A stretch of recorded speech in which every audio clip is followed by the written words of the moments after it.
નમસ્કાર વિદ્યાર્થી મિત્રો. તો આ લેક્ચરમાં આપણે ધોરણ 12 એમાં કુલમનો નિયમ બરાબર એની આપણે ચર્ચા કરશું, પણ સદિશ સ્વરૂપે.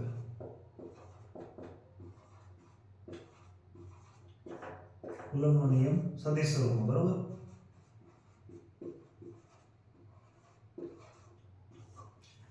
અને આગળના લેક્ચરમાં આપણે જે કુલમનો નિયમ સમજ્યા હતા એનું અદિશ સ્વરૂપ હતું, એટલે કે એમાં આપણે દિશાની માહિતી આપી નહોતી. એટલે કે દિશાનો ખ્યાલ છે આપણે બળ આપણે માત્ર એ ચર્ચા કરી હતી કે બે વિદ્યુતભારો વચ્ચે લાગતું બળ છે એ કુલમના નિયમ દ્વારા આપવામાં આવે. અને સૂત્ર કેવું હતું તો કે F = 1/4πε0 Q1Q2/r². એટલે કે આ અદિશ સ્વરૂપ છે, આ માત્ર એની કિંમત આપે છે બરાબર. પણ હવે આપણને ખ્યાલ છે કે આ બળ છે, ફોર્સ, એ સદિશ રાશિ છે. એટલે કે બળ છે એને મૂલ્ય પણ હોય અને દિશા પણ હોય. તો કુલમ જે આ નિયમ છે, કુલમનો નિયમ, એને આપણે સદિશ સ્વરૂપમાં બતાવવો પણ જરૂરી છે.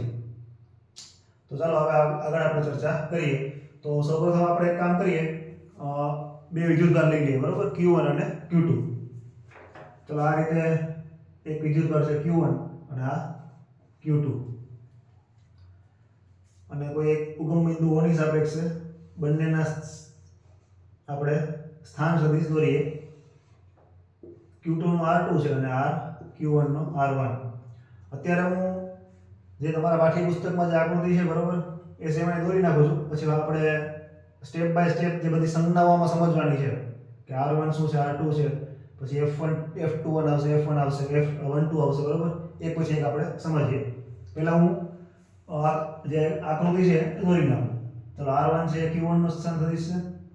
અહીંથી એક નવો આપણે સદિશ બનાવીએ 1 થી 2 તરફનો R, અને એને આપણે કહીશું R21 અને એની કિંમત થાય R1 - R2. આ કઈ રીતે હોય પણ આપણે આગળ સમજશું.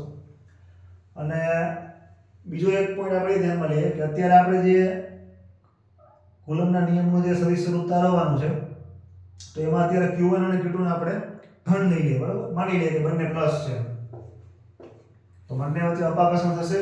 એટલે કે આ વિદ્યુતભાર છે એ આના ઉપર બળ લગાડશે, બીજા ઉપર, બીજો છે આ પેલા ઉપર બળ લગાડશે.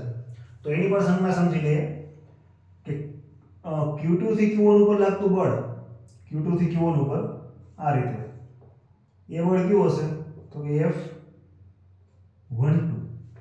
અને Q1 થી Q2 તરફ લાગતું બળ એ હશે F21.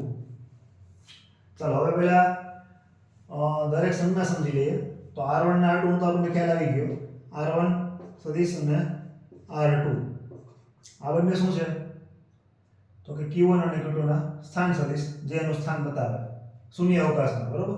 આપણે અત્યારે જે Q1 અને Q2 છે એ બંને વિદ્યુતભારની આપણે કલ્પના જે કરીએ છીએ કે બંને શૂન્ય અવકાશમાં આપણે કલ્પના ઇમેજિનેશન કરવાનું છે બરોબર એનું. ત્યારબાદ F12 અને F21 આ બંને સદિશ. તો F12 નો મતલબ થાય બીજા વિદ્યુતભારથી પહેલા તરફ લાગતું બળ. એટલે કે તમારે જે પાછળ હોય ને એને પહેલા રાખવાનો. F12 નો મતલબ 2 થી 1 તરફ લાગતું બળ, અને F21 નો મતલબ 1 થી 2 તરફ લાગતું બળ, એટલે કે 1 થી 2. ત્યારબાદ R21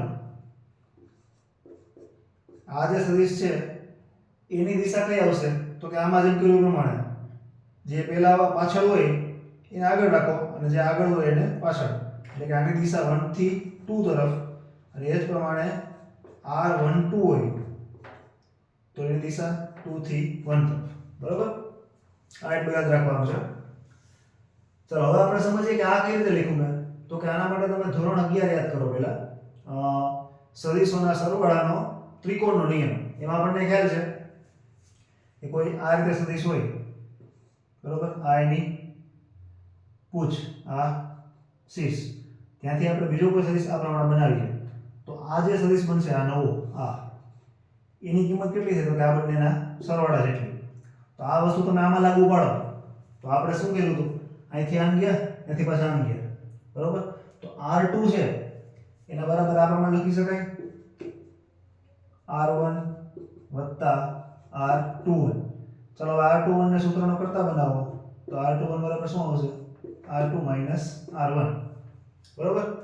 એ જ પ્રમાણે r12 હોય તો r1 માઈનસ r2 બરાબર. એ બે સેમ જ થશે. તો આ સમજાઈ ગયું કે આ મેં કઈ રીતે લખ્યું. માત્ર ત્રિકોણના જે સરવાળાનો જે નિયમ છે આપણે સોરી સદિશોના સરવાળાનો ત્રિકોણનો નિયમ બરાબર એનો યુઝ કરવાનો છે. તો આટલી સંજ્ઞા થઈ ગઈ. ચાલો હજી વધારે બે સંજ્ઞા સમજી લઈએ.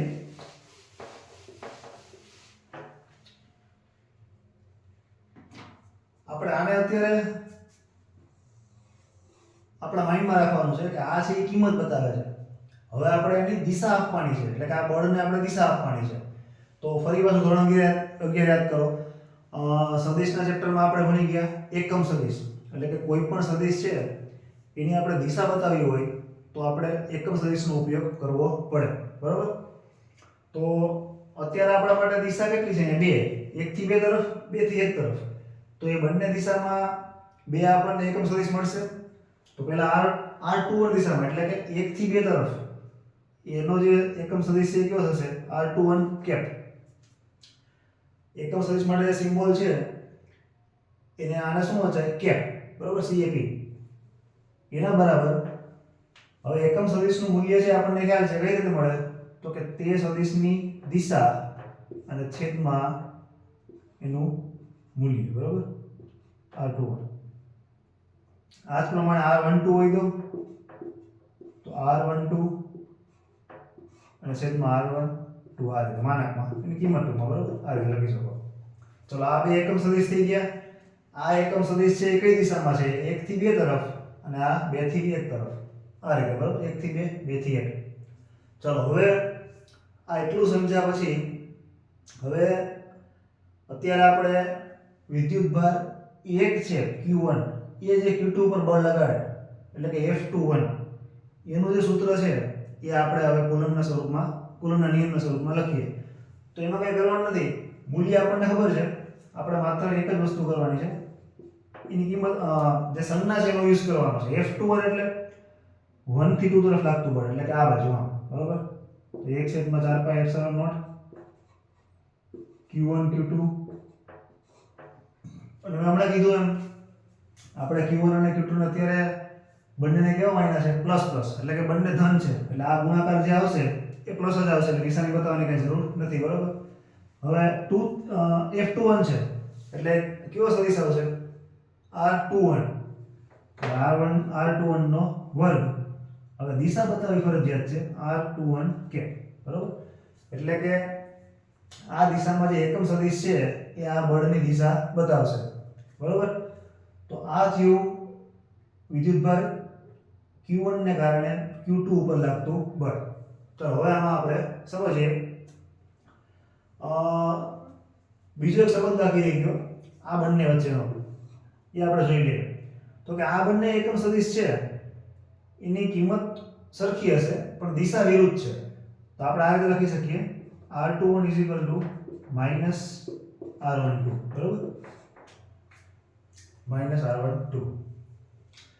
ચાલો હવે આ બંને આપણે ધન લીધા. જો માઈનસ લઈએ તો પણ આમાં કઈ ફેર નહીં પડે. એનો મતલબ શું થયો કે આ જે સમીકરણ આપણને છેલ્લે મળ્યું બરોબર આ એ બંને પ્લસ પ્લસ હોય તો પણ સાચું બંને માઈનસ હોય તો પણ સાચું. કેમ? કારણ કે Q1 જો તમે નેગેટિવ લો અને Q2 પણ નેગેટિવ લો તો બંનેનો ગુણાકાર આવશે તો પ્લસ જ આવશે એટલે આમાં કઈ ફેર નહીં પડે બરોબર.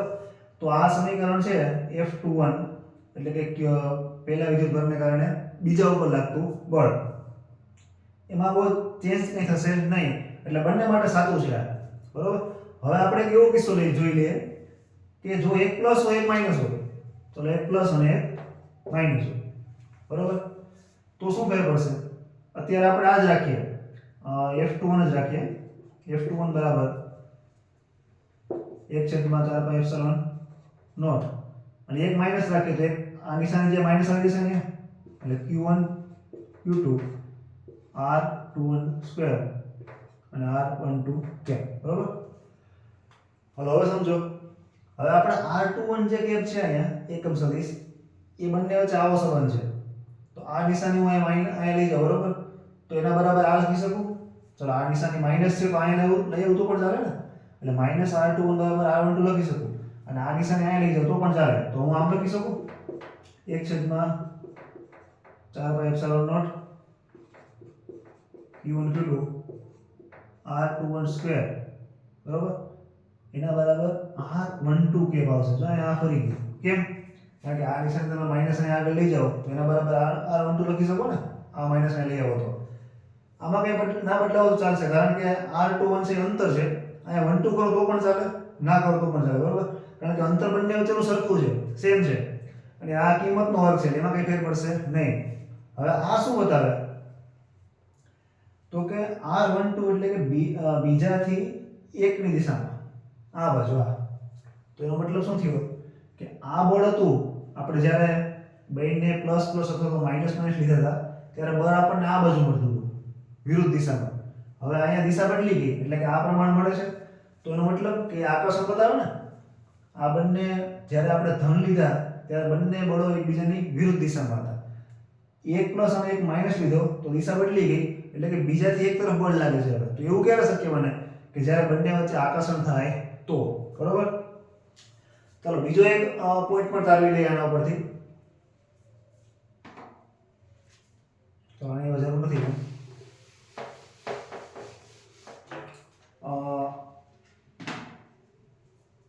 ચલો અહીંથી સમજાય છે, આના ઉપરથી આપણે જોઈ લઈએ. જેમ આ છે આપણે આમાંથી લઈએ બરોબર, એ જ પ્રમાણે બીજો એક પોઈન્ટ તારવી લઈએ. માનો કે f21, અત્યારે હું બેને પ્લસ પ્લસ રાખું છું, q1 q2 બરોબર r21 સ્ક્વેર. હવે આ r21 ની જગ્યાએ માત્ર હું આ રીતે મૂકું -r12 બરોબર, અને આની સાથે આગળ લઈ આવું તો આ પ્રમાણે લખાશે.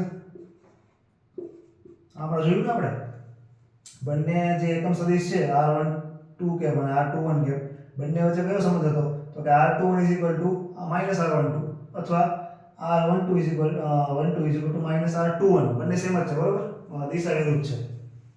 તો q1 q2 છેદમાં r21 સ્ક્વેર અને અહીંયા r12 કે. હવે આ માઈનસ ને તમે આ રીતે રાખો અને ખાલી એટલું વિચારો, આ તો આ કયું બળ બતાવે તો કે દિશા ફરી ગઈ 2 થી 1 તરફ. તો આ માઈનસ ને આ રીતે લખી શકું f12. તો આ શું આવ્યું f21 બરાબર -f12 આવ્યું બરોબર. તો એનો મતલબ એવો થયો કે આ બંને બળ સરખા છે પણ બંનેની દિશા વિરુદ્ધ છે. તો આ તમને કંઈક ન્યૂટનના નિયમ જેવું નથી લાગતું, ન્યૂટનના ત્રીજા નિયમ જેવું કે આઘાત અને પ્રત્યાઘાત સમાન મૂલ્યના પણ પરસ્પર વિરુદ્ધ દિશામાં હોય છે બરોબર. તો આ એના જેવું જ થયું, એની હારે સુસંગત છે બરોબર, કુલમનો નિયમ છે. ચલો આ આપણે એટલી ચર્ચા કરી. હવે બીજો એક પોઈન્ટ જોઈ લઈએ કે જેમાંથી આપણને એમસીક્યુના પ્રશ્ન પૂછાઈ શકે. માનો કે બંને વિદ્યુતભાર, આપણને બંનેના ગુણાકાર એટલે કે બંને વિદ્યુતભાર છે એના ગુણાકાર તરફ ઉપરથી કેમ ખ્યાલ આવે કે બંને વચ્ચે આકર્ષણ થશે કે અપાકર્ષણ? તો એ એકદમ ઈઝી છે, ટૂંકમાં સમજાઈ જશે.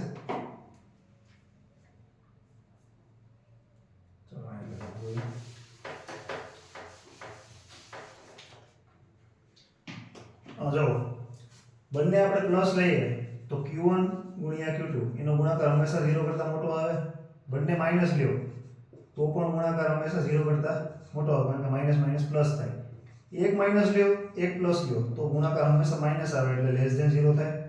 તો આ બંને કિસ્સામાં શું થાય? અપાકર્ષણ, અને આ કિસ્સામાં આકર્ષણ બરોબર. તો આ તમને એમસીક્યુમાં પૂછી શકે આ રીતે કે આમાંથી કઈ સંજ્ઞાઓ આપેલી હોય બરોબર, અને કઈ કહેવાય એમાંથી કઈ જોડીમાં આકર્ષણ થશે અથવા તો કઈ જોડીમાં અપાકર્ષણ થશે, એ તમે એમસીક્યુમાં પૂછાઈ શકે પ્રશ્ન. હવે બીજી વાત એ કે આપણે જે ચર્ચા કરી એ બંને વિદ્યુતભારની ચર્ચા શૂન્ય અવકાશમાં કરી હતી બરોબર, એટલે કે સ્પેસમાં. એની વચ્ચે કોઈ દ્રવ્ય નહોતું, એટલે કે કોઈ મટીરીયલ નહોતું. માનો કે કોઈ વિદ્યુતભારિત મટીરીયલ આપણે બંનેની વચ્ચે મૂકી દઈએ અહીંયા, તો જે કુલમનો નિયમ બને એ આના કરતાં જટિલ સ્વરૂપમાં બને બરોબર. તો એની ચર્ચા છે એ આપણે ધોરણ 12 માં જ કરવાની છે, પણ આગળના ચેપ્ટરોમાં આવશે. તો આ હતું કુલમના નિયમનું સદિશ સ્વરૂપ. હવે આના પછી આપણે આગળના લેક્ચરમાં જે કુલમના નિયમ આધારિત ઉદાહરણ છે, બરાબર, લગભગ 1.3 છે, એની આપણે ચર્ચા કરશું.